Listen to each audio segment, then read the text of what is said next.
Hello and welcome to Other Voices, a monthly conversation for activists.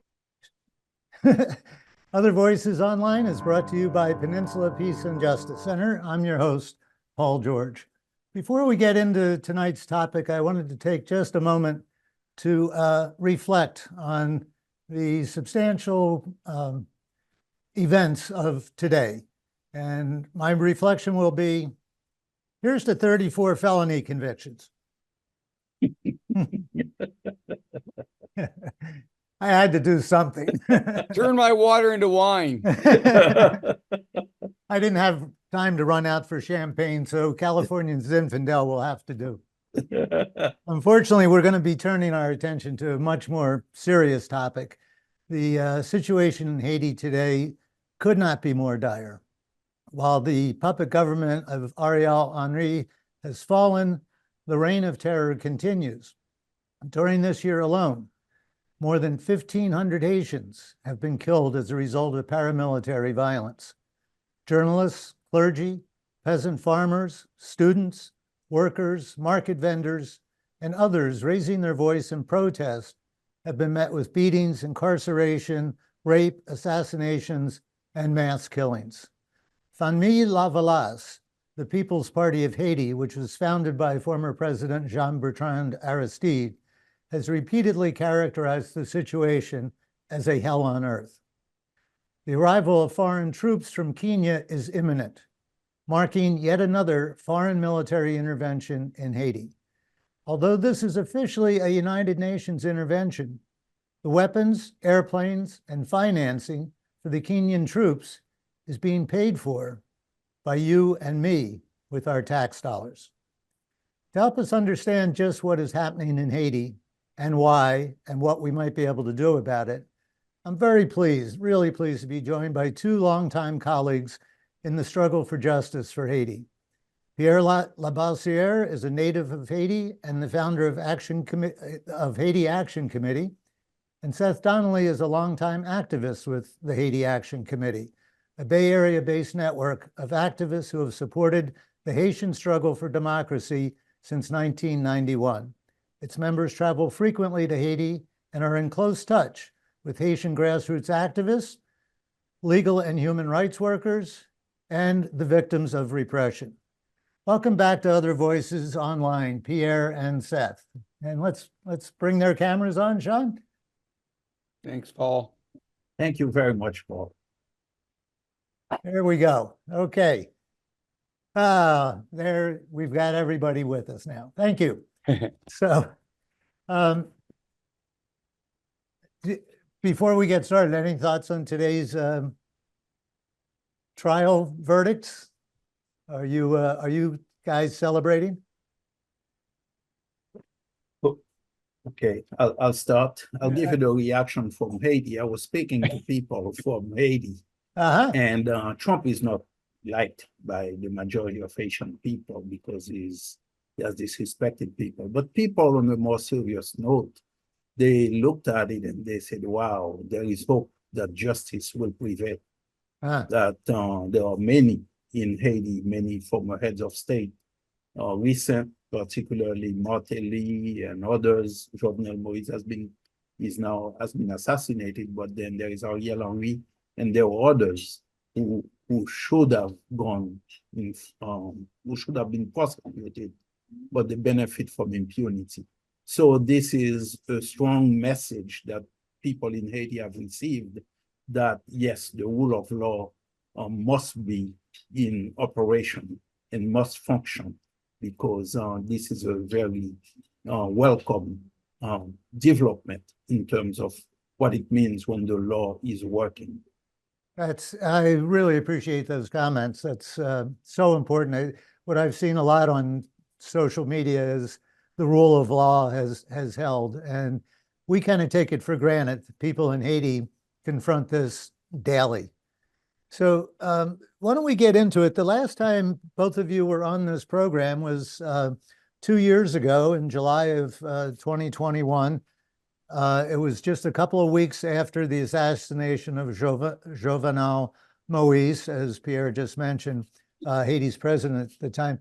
catch us up on what that seemed to start a spiral of violence.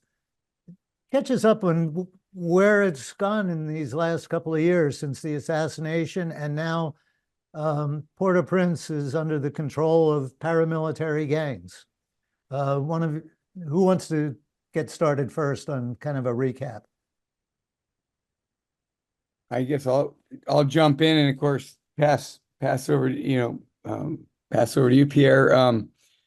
So after Jovenel Moise's assassination, which there was a very good investigation conducted, actually, even though it's oftentimes quite limited in how it covers Haiti, the New York Times ran a really strong piece exposing that his assassination involved, complicity of high levels of the elite in Haiti and quite likely involved the U.S. Not that's a big surprise. But it was really pretty much like the Who song, meet the new boss, same as the old boss. So the U.S. maneuvered Ariel Henry into power, who was also with the same ruling party, the Tech Calais Haitian party, the party of the skinheads, the PHTK. And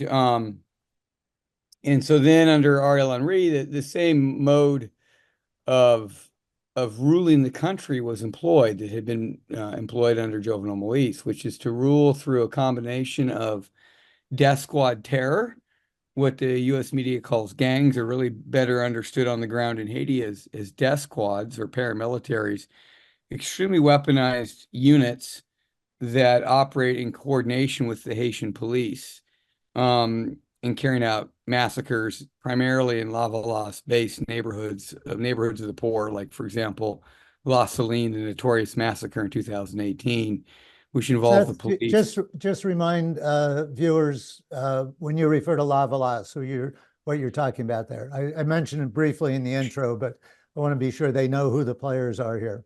Sure, Lavalas is the people's grassroots movement. In Creole, it means flood, and the idea is that each person makes up is a drop of water. Together we become the flood, and it became the term for the movement. Correct me if I'm wrong, Pierre, but my understanding is that in the mass movement that had developed and really hit a high tide in the 1980s, involving students, peasants, unionists, women's groups, neighborhood groups, Catholic liberation theologians, base communities, all kind of articulated into a mass movement known as Lavalas that toppled, was able to, primarily through nonviolent resistance, topple the dictatorship of Baby Doc Duvalier. Right. And that mass movement then helped usher in the overwhelming landslide election of President Aristide in 1990, who was drafted by the movement. He was a young liberation theologian ministering in Cité Soleil and other poor neighborhoods. He was drafted into the movement to run for president and then won. Then the first coup, 8 months later, 1991, backed by the U.S., the Bush senior administration, the CIA, working with the Haitian military. The movement continued to resist international solidarity. That's when the Haiti Action Committee was formed, with Pierre co-founding it in that period to have solidarity to bring back President Aristide. He was able to return, setting the stage for the second coup after a second landslide election where he was reelected in 2000 with the mandate. And by that time, Lavalas had formed the Famille Lavalas party. And that's the party that still exists in Haiti today. So the Lavalas movement is both this mass movement and also it's embodied or crystallized by the party of Famille Lavalas. And so that movement has continued the resistance. And so these massacres carried out by death squads and paramilitaries under the PHTK have really hit the poor neighborhoods like Bel Air in Port-au-Prince, La Saline, Cité Soleil, as well as other parts of the country where the people are really organized. Those have been the areas most terrorized by the death squads.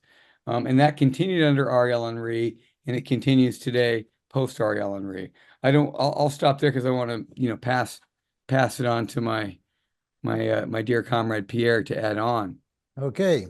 Yeah, something I want to add on is so this predates You see, the press, the media generally, they like to, well, this had started after the assassination of Jovenel Moïse, but Seth wrote an article that I encourage people to read it, and it's in Counterpunch, and it's called Haiti, Stop the Destruction of a Nation. So when you look at it, the Tonto Macoutes, those were the Duvalier death squads that he officialized by calling them Volunteers for National Security, but known to everyone as the Tonto Macoutes. They were actually, we can say, that death squad operation of government by death squad terror started with the Duvalier regime, Papa Doc Duvalier, in 1957. And so, and the article describes that very, very, very beautifully, well, not beautiful about it, but in detail, including the fact that the Tonto Macoutes were trained by none other than the US military mission that trained them to do the work that they were doing. And continuing with the first coup, you had the FRAP death squad that also was set up to make sure that the first coup of 91, 94 would take place, and again, reign of terror. And then during the second coup of 2004, we started seeing more and more of these death squads working with the Haitian police. And so that's what I wanted to add to what Seth had stated. But I highly recommend this article, Haiti, Stop the Destruction of a Nation. We always send out a follow-up email to everybody who registered for our webinars, so we can send along links like that. So we'll definitely share that link to Seth's article with our and viewers. Paul, is it okay on that question before you switch to a new one, just to add on a little bit further? Sure, please do. Yeah, I you know, like Pierre mentioned FRAP, and it's been, viewers should know, listeners should know that FRAP, it came out through declassified documentation that FRAP, that leadership of FRAP was on the CIA payroll right at the time they were killing thousands, right? When it comes to the current paramilitaries, which, you know, part of the power is by labeling them gangs, it fits the racist trope about Haiti that the US corporate press puts out. But it also seems to create this perception that they're autonomous actors from the state, kind of the way that the death squads in El Salvador, that the Reagan administration played up this idea that they were simply supporting the Christian Democrats and Duarte, and that these death squads were out of control, and it was just the extreme right, had no connection to but we now know that they were completely being run out of the Treasury Police in El Salvador. And so it is with the paramilitaries like G9. That's the most powerful quote unquote gang federation in the country. It's led by Jimmy Cherizier, known as Barbecue in Haiti, who himself was a former police officer and had close ties to the PHTK regime. And while the US between 2010 and 2000, I think it was 20, the US showered $312 million into the Haitian police, including training. It increased even further under Biden than under Trump. And during this time, the connections between the police and the paramilitaries, like they would literally carry out operations where they're escorted by the police into poor neighborhoods using police vehicles. And so there's strong empirical evidence that these paramilitaries are working with the regime, even though there's also a level where it seems like there's a standoff, like Barbecue or Cherizier, they took over the port, they were demanding Ariel Henry to resign, and so there's kind of this clash. But on a deeper level, there's a symbiosis that they rule. It's understood that they rule through terror and that they keep Lavalas and the People's Movement down. That's their function. And even though they clash with some levels of honest police officers, they certainly are killing honest police officers, and that there's also higher levels of coordination with the police backed by the United States. So I think what we really need to try to understand that isn't clear to people just following Haiti, you know, through what reporting does show up in mainstream media, that let's talk a little bit about Haiti's political and economic structure. If Lavalas and the activists are such a target of these repressive forces. What are the repressive forces trying to protect? What And is this, Go ahead, I'm sorry. Go ahead, Pierre. Okay. And this goes back to the founding of the nation of Haiti, and even earlier. As we all know, Haiti was, Christopher Columbus invaded the island in 1492. And during that time, he tried to force the native population, the Arawaks and the Taínos, to work in the mines and to dig gold. Basically, the idea of the majority population having to provide, having to make wealth for a little minority that would be super rich while exploiting the overwhelming majority. And this pattern, this mentality, and this whole idea, this view of treating human beings has never stopped.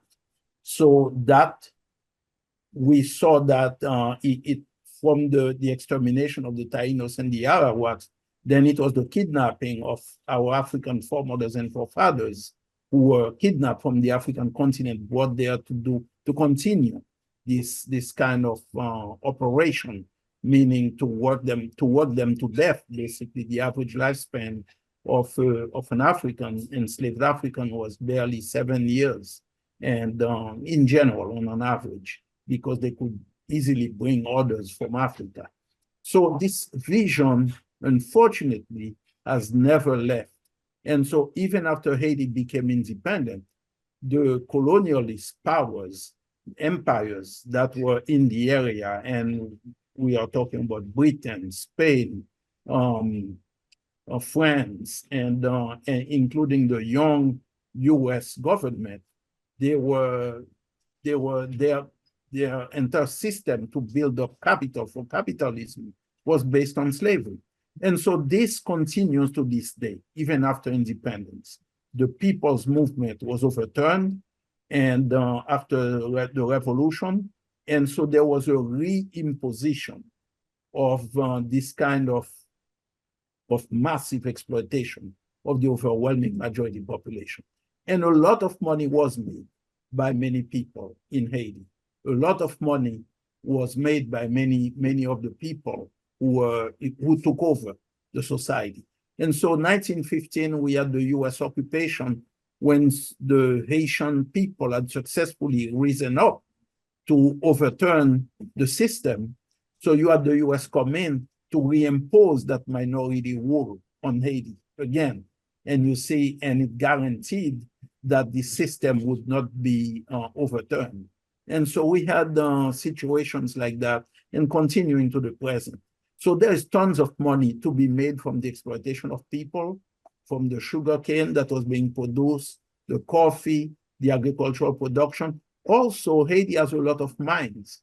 Haiti is a country rich with mineral resources. Really? And, oh yes, we are talking bauxite, we are talking copper, gold, we are marble is another one. Also, Haiti has uranium, iridium. Haiti also has oil. Many people do not know that. Oil and natural gas. And cobalt as well. And it's interesting that according to several sources in Haiti, including mining engineers and other people, politicians who have testified to this, that that a number of places where those so-called gangs have chased the people out and have taken over the area. These areas are very rich in mineral resources. So there are many hands they are being played to move the people out, to forcibly chase the people out, evict the people, dispossess them of their lands so that they can take over those lands and for exploitation, again, to benefit a little minority. And one of the functions, by the way, the first PHTK president installed was Michel Martelly, and 2011, I believe. That's the current ruling clique. Yeah, and that was he was personally maneuvered into power by Hillary Clinton when she was Secretary of State, who rerouted, I think she was flying back from Egypt, and she went into Haiti and maneuvered him. I believe he was in the elections themselves were based on suppression and exclusion. So, but even within that framework, he was placing third. So she maneuvered him above, higher up, and they helped install him. That's well documented. And then under this PHTK regime, they then were trying to rewrite the Constitution to allow for it to be more easy for foreign companies to come in and get mining concessions. You know, to Pierre's point about the mining, that's very real. Canadian and U.S. companies are definitely interested in all of these resources, and that kind of recent intervention to rewrite the Constitution that echoes what was done under the occupation that Pierre mentioned from the 1915 to 1933. That under that occupation, the U.S. government forced Haiti to rewrite its constitution to allow for foreign ownership of resources, you know. So definitely the as Pierre was saying, you know, that there is this very powerful, entrenched upper class that it's been maintained in power initially through French colonialism and then through U.S. imperialism. Then their sons and daughters often go to the elite universities in the U.S. This oligarchy has very strong ties to the domination, not ties, I'm sorry, domination over import, export, ownership over key aspects of the economy and land, and it does business. Like Andy Upphead, for example, one of the key members of the oligarchy who helped finance the coup in 2004. A good book exposing that him and the other members of the oligarchy is Damming the Flood by Peter Halliwell, that sort of talks about how the members of his oligarchy lined up to finance the coup. But he's one of the main sweatshop owners, you know. So a lot of times people think of Haiti and they think of the struggles in the textile factories, which is very real. Right. You know, like the film Mickey Mouse Goes to Haiti kind of documents that. But what people miss is what Pierre just said. All of these, the iridium, the petroleum, the gold, the bauxite, and the mining interests. Even Hillary Clinton's late brother was involved in trying to get mining concessions in Haiti. Interesting. Among these ruling elites, for lack of a better word, who are controlling these various natural resources, is there any competition among them? Are there differences? Are there struggles among the ruling class, so to speak, or are they pretty much all aligned to keep this system in place? Yes, definitely. They have their differences with each other.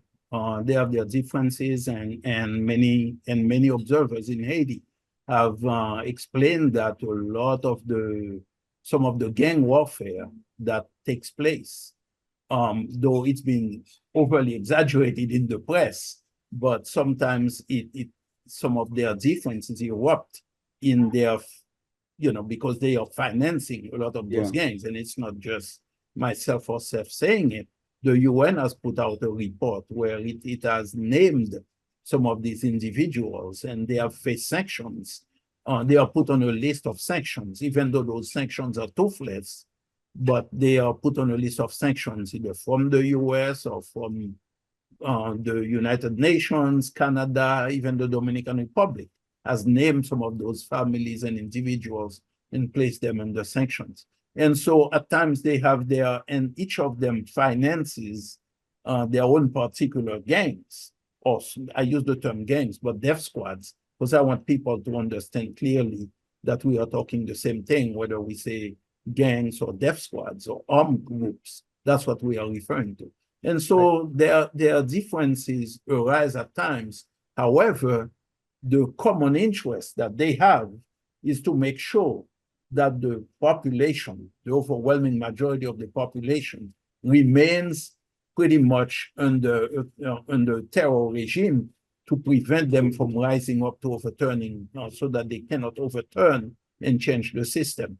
Now, overturning the system, we had and Seth mentioned the election in 1990 of President Aristide, which was for the first time we had direct suffrage, not just direct suffrage, but democratic, open, really free, fair democratic elections, and where people voted exactly what was in their heart. And it was very clear. They voted for not only for President Aristide, but they voted for a program of where the rule of law, as I was mentioning earlier. At the beginning, yeah. At the beginning, where the rule of law, where the laws would be fairly enforced, so that just because you're a big wealthy family, you would pay your taxes just like everybody else. You would pay your electric bill because the electric company belonged to the Haitian government. You would pay that just like everybody else. And none of this, I'm not paying my taxes, I'll just give the taxman a little money on the side, and then, then I don't have to pay any taxes. So Lavalas really saw to it that the laws were equally enforced and that everybody would pay their fair share, but also, most importantly, the distribution of those tax revenues in terms of services to the population, picking up garbage, providing schooling for the children of the country, providing a healthcare system that would equally provide services, medical services to the population, providing clean drinking water for people, providing support for food sovereignty for the peasantry in Haiti, the peasant farmers, to be able to have access to credit and to have access to support. Right now, it's only those families that benefit from the taxes that they refuse to pay. So they get the taxes of the population to benefit them in terms of schooling and everything else. But then, and they also, for example, and I don't mean to go on and on, but this is something that's very crucial. There is a system in Haiti called ONA. ONA is where money is taken, kind of a social security system. But at the end of so the people pay into it. They do allow for people to take out loans. But the poor can never get access to those loans. But it's only the very rich who access those millions of dollars of loans, yeah, and from their businesses and what have you. So these are the injustices in so many aspects that they are fighting to maintain. Let's talk for a minute before I invite audience questions about this upcoming deployment of troops from Kenya, supposedly under the United Nations. What do you expect to see happening in the streets of Haiti in the coming months?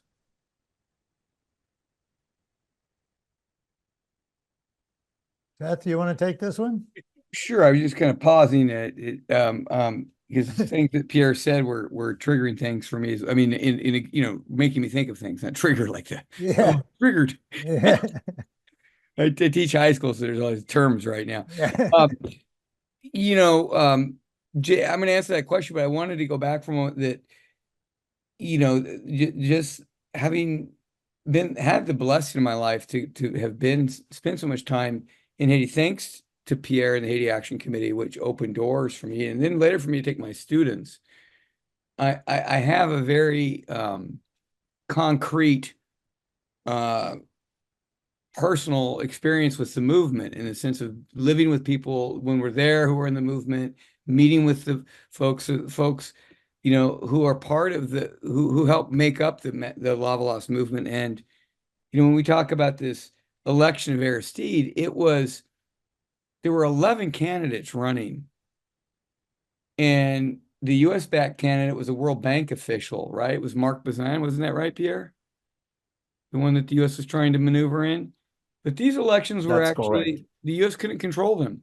And I think the U.S. got caught off guard because Aristide kind of came in towards the end. He was drafted, and he got two-thirds of the vote out of 11 candidates. Wow. total. And then when you go to, and then even though that was interrupted by the first coup and the mass murder by FRAP, and then the people with the international solidarity by folks like PIERRE and Haiti Action, the people got Aristide back. And at that point, the Clinton administration tried to prevent him from carrying out the Invest in the Human Being kind of program that the Famille Lavalas later released. But he didn't. He refused to privatize on the level that, and there's some misinformation on the left about this, that Aristide never sold out. And when he was reelected in 2000, the program continued. Things like doubling the minimum wage in the course of this sort of decade in which Lavalas did have power, more schools being built in the previous 150 years, investing in cooperatives, all the things that Pierre was just talking about, and many more. In fact, there's a great brochure by Haiti Action Committee, We Will Not Forget, the achievements of Lavalas. And this is on HaitiSolidarity.net. It's so important because people have this constant bad news narrative that, that the U.S. racist media puts out. It was Haiti's a basket case and the people can never. No, when the people had power, they were getting real gains done. And that was deliberately sabotaged by the U.S. So when you're in Haiti and you meet with people from wide sectors, union folks, women's groups, neighborhood groups, student groups, people have not forgotten. Many people have not forgotten. And the information has been passed down from one generation to the next. And so where does that mean today in terms of the deployment of Kenyan troops? There's mass opposition. The U.S. media wants us to think it's just coming from quote unquote gangs, and gang leaders like Barbecue that are opposed to a foreign invasion. No, it's the people at the base are clear that another foreign occupation will not solve the problems, that the solving of the problems comes from the people being able to establish a genuine transition government, not one manipulated by the United States, but a government of what the Haitians call salut public, public safety. It's part of the Famille Lavalas demand, with credible, honest representatives from different sectors like healthcare, education, sanitation, security, to reorganization society and organize truly fair and free elections in the future. And that's the struggle today. It's for salut public versus more occupation, more U.S. interference, more manipulation, and that's ongoing. I don't know what like what I left out, Pierre, but that's my take on it. I just want to add that the U.S. is cynically bringing the Kenyan troops into Haiti because, let's face it, they are Black and they are from Africa. Last time they had Brazil and the troops from Latin America, including particularly socialist governments, to give it a veneer. And that's how empire works. They always try to fool people. So, and they had the UN helmets, the blue helmets on, again, to fool people. But what job were they doing? It was a job of imposing a minority rule against the majority population, imposing on the majority population to maintain a horrendous system that was built on over-exploitation, outrageous exploitation of an overwhelming majority, and doing so through terror, and to the detriment of the population, because people were not getting wages, they were getting starvation wages, and which made life expectancy for people to be somewhere around 48, 49 years old. And so that's what they were fighting to maintain. And the Kenyan troops coming out of Kenya, they have quite a reputation of being very brutal. They are there to oppose everything that the population in Kenya, when the Kenyans were protesting against the high cost of living, increasing poverty, the Kenyan troops savagely attacked them and murdered a number of people. This is pretty much widespread. It's out there. And a number of places where the Kenyan troops have been sent, supposedly as part of peacekeeping missions. Most recently in the Congo, they were actually asked to leave because they were found to be in cahoots with the gangs and the bandits who they were supposed to be fighting against. So a situation that as people in Haiti are very clear about this. And we thank the people of Kenya who've been standing up, and particularly there is a recent letter from the great author Ngugi wa Thiong'o, who really blasted, who criticized what Kenya will be doing in Haiti, and for accepting this mission. And there has been a lot of opposition within Kenya by the people exposing this and saying, look, we have a lot of problems in Kenya itself that these policemen cannot handle. And now they are sending their troops. So it's really a thinly veiled disguise to disguise a U.S. intervention in Haiti, a continuing intervention, because the occupation hasn't stopped. It's been a 20-year occupation. And so at different times, they bring in, this time, a black face, a black nation, to take over and to pretend as if it's somebody else and it's not them. And all this is they are using the UN Security Council. It's under UN Security Council Resolution 2699, authorizing the use of a multinational force. Supposedly, it's not a UN force. You know, again, trying to hide themselves from any kind of accountability. Who's going to be giving the orders to these Kenyan troops? Definitely the US, no doubt about that. And we've seen President William Ruto of Kenya. He was there last week in Washington. And many Haitians went to Washington, D.C. to protest him, you know, the videos are there online, and to protest him. And again, so it's the U.S. will be giving the orders. And I know we want to go to the questions, but one thing I wanted to mention, and that will be my last, with all the previous interventions or military invasions of Haiti, they have always made it clear, meaning the invaders have always, these occupation forces have always made it clear that they aren't there to protect the population. This is something they are putting out in the press in order to make people feel, to accept what's going to happen. Because I remember in the 90s when the Minuha forces were there, right after the first coup, many times people were being attacked in their homes by gangs, by thugs. And so when people called the UN forces, the Minuha, they say, oh no, we are not here for that. They say, call the Haitian police. And they were working with the Haitian police, supervising them, training them. And then the Haitian police would tell you, well, you know, we have no gasoline, or we don't have this, we don't have that. And the poor families being brutalized and robbed. Now, this time it's even worse, you see? So what happened to the two missionaries, they are right there near the Port-au-Prince airport. There are US troops right there building supposedly a new compound to welcome to house the Kenyans. But then they were being called to assist this family that was being attacked. And that family is within, I would say, people who know the area know that it's about 5 to 10 minutes away from the airport.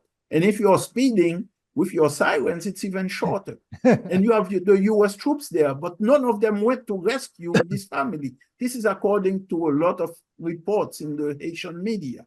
So you see, this is another example.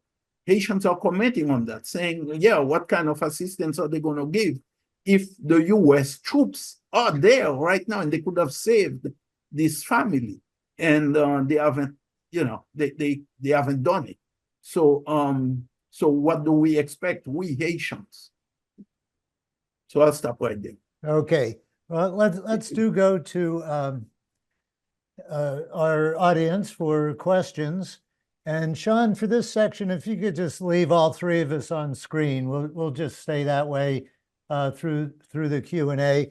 There's two ways you can ask a question here. You can click on the raise hand icon, and our director, Sean, will see your raised hand, and click a button. You'll get a notice asking you to unmute. You have to unmute yourself in order to ask your question. If you want to type a question, click on the Q&A box and just type in your answer, and I will read these off. So, Sean, again, can you bring all three of us on screen at one time, please? And while we're waiting, I have one question in the box. Yeah, I see one. Pardon? I saw one question there from Ron, I think. Yeah, it's from Ron Zucker, a good colleague and friend from Peace Action of San Mateo County. Ron asks, we hear in the U.S. mainstream media that there is essentially no government in Haiti, but we are also hearing tonight about ruling elites. How are the elites ruling, and under what guise, if any? So the government has collapsed, correct? Yes, there's always been a government in Haiti. So that once again, this is what the press is saying, and it's confusing the situation. There's always been a government in Haiti. And even when Ariel Henry, the imposed prime minister by the US, left, but there was always his ministers, and there was an interim prime minister named Patrick Boisvert. So there has always been a government in Haiti, but a government that's imposed on the people. And the way the ruling elite controls Haiti is that they control the government. They pay those government people, and they work hand in hand with the US. So if you look at the system as the US exerts its influence through the elite and the government in Haiti. So you have functionaries such as a prime minister, there's a minister of justice, there's a minister of education. All the ministries have people in them. They have ministers. However, they are do-nothing ministers. They get the people's money, pocket it, but then they're able to sign off on various decrees and what have you. And that's how, and also they have the government, those governments have given control of the ports and monopolies to these ruling families. Mm-hmm. So many of them do not really invest in production in Haiti. What they invest in is the importing food items into the country. So the Haitian, so whatever Haiti produces is actually being spent on buying food staples, such as rice and other items that Haiti could produce itself, like we used to decades ago. And all of that has been destroyed so that you have big rice monopolies from the US dumping the rice in Haiti, and that has killed the rice production in Haiti. So when we send money when the Haitian diaspora sends billions of dollars a year to its people, to our families and what have you, that money is used to enrich that ruling elite that has monopoly over food items, and it's mostly imported from the US. And, one of the biggest imports that people are making a lot of money off of is guns. The guns, the weapons coming in, and this is heavy weaponry. That's come from the United States, and so guns is definitely part of the imports that is generating immense profits. When to Ron's question, about the government, what we're seeing right now is the logical culmination of the coup from 2004. The purpose, and actually it's the logical culmination, the entire U.S. function ever since the Haitian Revolution has been to try to destroy sovereignty and popular democracy by the Haitian people, to punish folks for overthrowing slavery, extending solidarity to other movements in the Americas. Like it was the Haitian Revolution and the Haitian people that extended solidarity to Simon Bolivar when he was trying to carry out his campaign on the condition that he eliminate slavery, should he be successful. The U.S. has never stopped punishing Haitians for their revolution and for trying to build popular democracy. So when the coup hit in 2004, Haiti went from having robust grassroots democracy, elected officials at all levels, to today, where there's not a single elected official left. It doesn't mean there's no government. It just means that, as Pierre was saying, the officials in power there's no longer any kind of legitimately elected official whatsoever, as reported by The Guardian about a year ago. What's happened to hunger? Now half the population is experiencing extreme food insecurity, according to the World Food Program. 1/4 of all children are suffering extreme malnutrition, according to UNICEF, right? But the regime that remains in power continues to carry out IMF dictates. It eliminated fuel subsidies. Food prices as they go up, it generates immense profit. And so there is a government, it's just completely anti-democratic. And yeah, there's frictions and contradictions between various members of the elite and various government officials over turf, over markets. But at the end of the day, they're united by trying to prevent the people from having any meaningful popular democracy.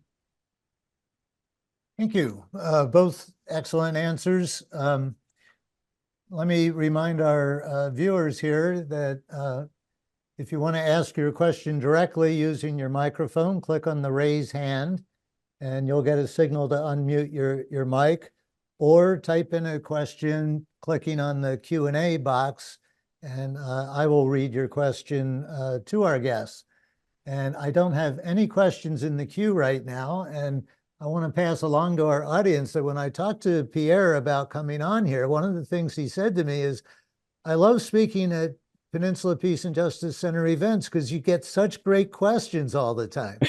So don't let me down here, people. Come on with some questions. But in the meantime, I do want to ask, and this kind of follows on to what you just said, Seth, about the dire hunger situation and malnutrition. What role do the various aid groups and the missionaries play there in Haiti? Are they supportive of the Lavalas movement, or do they tend to carry out the wishes of the government and the elites? And you know, we just saw this terrible massacre of some missionaries just recently, but why are there so many in Haiti to begin with? And really the role of the various aid groups. Can you say anything about that? You know, one thing I want to say, and I don't mean to sound unduly harsh, it's that Haiti was declared the Republic of the NGOs because we've had so many of them coming in, not to help the Haitian people. On the whole, there are always exceptions, on the whole, but to help themselves. When you look at Haiti, Haiti is a land that's very rich, very fertile. People are hard workers because in Haiti, as you can see, Haitian workers are always being sent abroad to work in the sugarcane fields before the revolution in Cuba, now in the Dominican Republic, and lately they went in the early 2010s, they were going to Brazil, then Chile, and other countries, you see. So Haitian workforce is highly prized. Now, this workforce could be better used to be working in Haiti if the government would be organizing, and because there is much to do there, not only in food production, but in the reconstruction of the country itself, where those billions of dollars, $11 billion, and plus the $4 billion from the Petro-Caribe funds never got invested to really rebuild the Haitian economy or the destruction of the earthquake and those various hurricanes that occurred. And so, you know, it's been a consistent pattern of exploiting. Even our misery is exploited because many of these NGOs, they don't really, and I'm including many of the churches in it too, not to say that they are not doing anything good at all. There are some of them that are, but for the most part, they are really exploiting the misery of the Haitian population. Because what does people need, basically? People need, we have the land, we have the resources, we have a young population. Half the Haitian population is around 25 or 30. Wow. You see, so we have enough people who could be at home, and if the government would be, the Haitian government would take that tax money and invest it in activities, provide credit to our farmers. For example, when there is a hurricane in one part of the country, well, there could be food that's produced in other parts of the country could be purchased and brought to that part of the country. The peasants have to always be protesting, demanding that their food be purchased and fed to and provided to the people. Instead, what happens is we get food coming from the US in the form of giving, giving it for free or what have you. And so this doesn't encourage local production. And you have a number of places in Haiti where I've seen places that produce food where the food remains and it rots. But it's not being, there is no investment in road construction so that food that's produced in one part of the country can be easily moved to feed other parts of the country. And the people who control the ports are actually making a killing because that way they can increase the prices as much as they want. So that's the thing that's taking place in the country. And they are, when the ruling elite is opposed, and the US government, they are opposed to the people of Haiti who are demanding that there be a new arrangement so that Haiti can provide for its citizens. Okay, well, we still have no questions, so I'm going to ask you both to take a couple of moments or as much time as you want to kind of wrap up. Where do we go from here? What are the plans of Lavalas and the grassroots movement to try to get their agenda back to the top of the page? Pierre, you want to start on that? Go ahead, Seth. Go ahead. Well, where do we go from here? I think that for those of us starting here within the US and then moving to your question about Lavalas, Paul, I think a key thing for folks to grasp is that what's happening in Haiti is in fact a slow motion genocide. Like the world has been outraged, we all are, by the intense genocide happening in Gaza. And what we have to understand is that in Haiti, it's also under occupation. There's not the bombs, the 2,000-pound bombs being dropped, but there's this relentless flooding of US weapons, of paramilitaries, of police violence, slaughtering people, internally displacing people, and of just, again, half the population in extreme issues of hunger, right? This is a systematic destruction of civil society. And so I think we have to approach it with that kind of urgency. And what that means is to be in resolute solidarity with Lavalas and the popular movement on the ground.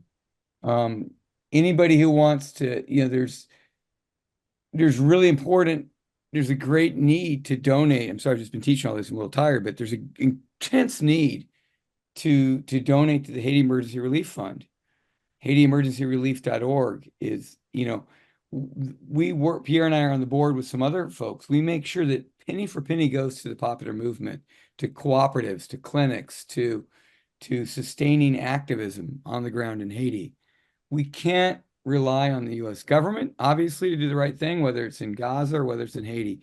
We have to line up directly with the popular movement, and we have to oppose any more US intervention in Haiti, and we have to oppose the occupation as it is now, and the possibility of an expanded occupation once these Kenyan troops arrive.